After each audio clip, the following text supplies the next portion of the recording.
এই কিতাবের আল্লাহ রাব্বুল আলামিন 55 নম্বর সূরা 55 নম্বর সূরা রহমানে ফাবিআইয়ি আলাই রাব্বিকুমা তুকাযযিবান, এই যে প্রশ্ন আল্লাহ সূরা দিলেন, ও আমার বান্দারা আমি তোমাদেরকে এত নিয়ামত দিয়েছি, তোমরা কোন কোন নিয়ামত অস্বীকার করবে?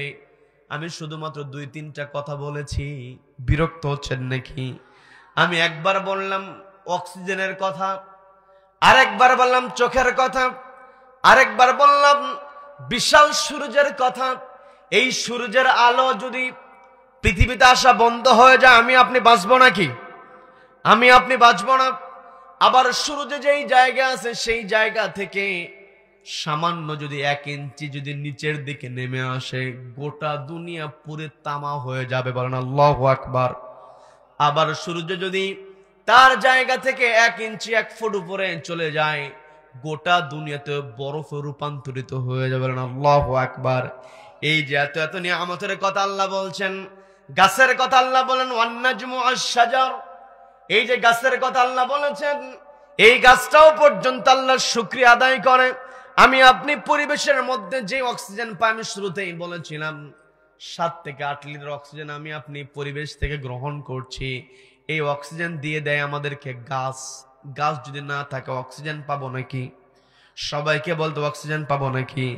আবার এই গাছ যদি সূর্যের আলো না পায়, ওই গাছ তার ক্লোরোফিল দিয়ে খাদ্য তৈরি করতে পারবে নাকি? পারবে না। এই জন্য বন্ধুগণ এত নিয়ামত আল্লাহ আমাদেরকে দিয়েছেন।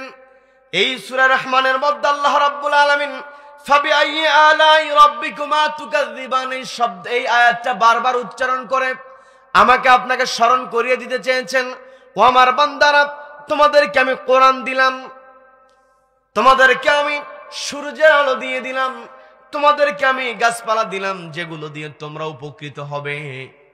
এত এত কিছু তোমাদেরকে দেওয়ার পরে তোমরা কোন কোন নিয়ামত আমার অস্বীকার করবে?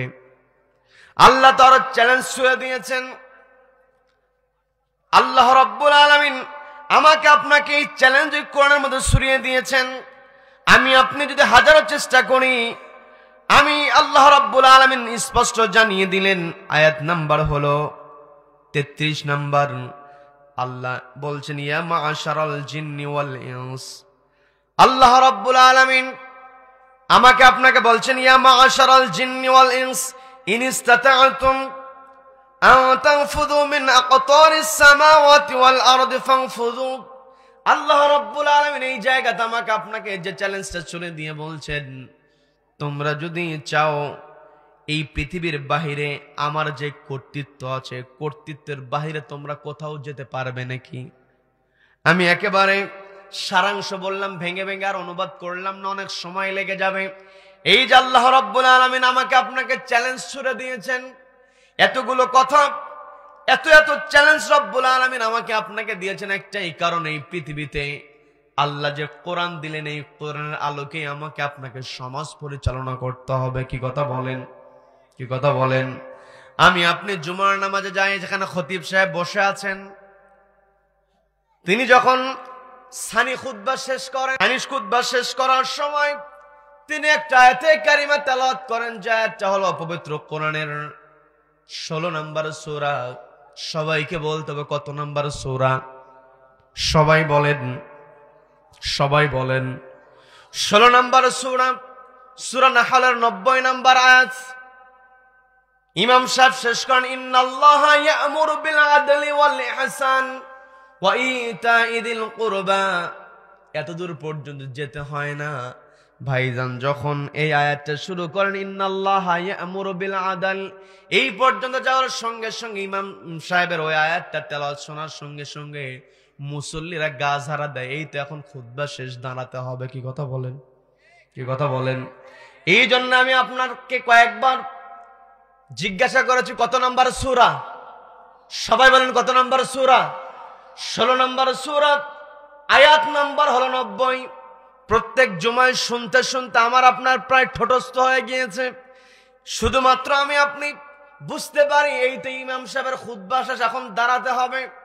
কিন্তু না না, ইমাম সাহেব এই জন্য তো ওই আয়াত তেলাওয়াত করেন নাই। আয়াতটা তেলাওয়াত করার কারণ হলো সেখানে আল্লাহ বললেন ইন্নাল্লাহা ইয়া'মুরু বিল আদল, নিশ্চয় আল্লাহ রাব্বুল আলামিন তোমাদেরকে অর্ডার দিয়েছেন আদালত কায়েম করার, ন্যায়পরায়ণতা কায়েম করা। কথা বলেন, কি কথা বলেন? আল্লাহ রাব্বুল আলামিন বলেন আল্লামাল কুরআন, তোমাদেরকে আমি কোরআনের শিক্ষা দিয়েছি। কোরআনের শিক্ষা বলতে গোটা কোরআন খুললে শুধু ন্যায়পরায়ণতারই শিক্ষা। কি কথা বলেন? এই কোরআনটা অবতীর্ণ হয়েছে একমাত্র ন্যায় প্রতিষ্ঠা করার জন্য। কি কথা বলেন? এই কোরআন মানব জাতির জন্য আল্লাহ রাব্বুল আলামিন কোরআনটাকে হুদান লিন্নাস বানিয়ে দিলেন, পথ প্রদর্শক। এই পৃথিবীতে আমি আপনি যদি কোরআনের আলোকে জীবন যাপন করি, তাহলে সমাজের মধ্যে কোনো অন্যায় থাকবে নাকি? দুর্নীতি থাকবে নাকি? চোর চুরি করলে ফাকতাউ আইদিয়াহুমা, চোর যদি নারী হোক আর পুরুষ হোক, ফাকতাউ আইদিয়াহুমা, চুরি প্রমাণিত হওয়ার সঙ্গে সঙ্গে হাতটা কেটে দাও। বিধানটা কার? সূরা মায়েদার মধ্যে আল্লাহ স্পষ্ট জানিয়ে দিলেন, আমার দেশে কলমের খোঁচা দিয়ে লক্ষ লক্ষ কোটি কোটি টাকা আত্মসাৎ করে এমন অফিসার আছে না নেই? সবাইকে বলতে এমন অফিসার আছে না নেই? আল্লাহ রাব্বুল আলামিন সেই কথাই বলছেন, আমি তোমাদেরকে কোরআনের শিক্ষা দিয়েছি। এই কোরআনের শিক্ষা তোমরা যদি বাস্তবায়ন করতে পারো, তবেই তোমরা আমার নিয়ামতের শুকরিয়া আদায় করতে পারবে।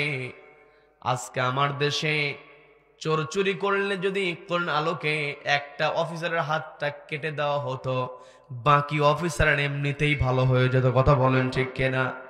এই কথাগুলো বললে হুজুরেরা খারাপ হয়ে যায়। কথা বলেন? বলে হুজুরের দায়িত্ব মসজিদে নামাজ পড়াবে আর জিকির করবে, রাষ্ট্র পরিচালনার কথা হুজুরের বলার দরকার নাই। এমন কথা বলার কুলাঙ্গার আছে না নাই? আছে না নাই?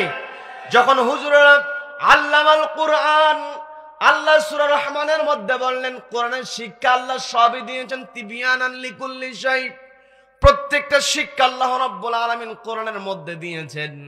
ইমাম সাহেব জুমার নামাজের পরে জুমার নামাজের দ্বিতীয় খুতবাতে বললেন, ইন্নাল্লাহা ইয়া'মুরু বিল আদলি ওয়াল ইহসান, ইন্নাল্লাহা ইয়া'মুরু, নিশ্চয় আল্লাহ রাব্বুল আলামিন অর্ডার করেন বিল আদল, আদালতের। আবার এই আয়াতটা তেলাওয়াতের একটু পূর্বে ইমাম সাহেব একটা হাদিস পাঠ করে থাকেন, সেখানে বলে থাকেন ওয়া আশাদ্দুহুম ফি আমরিল্লাহি ওমর, ওমর রাদিয়াল্লাহু তাআলা আনহু হলো আল্লাহর বিধান বাস্তবায়নের ক্ষেত্রে সবচাইতে কঠোর। কি কথা বলেন? কি কথা বলেন?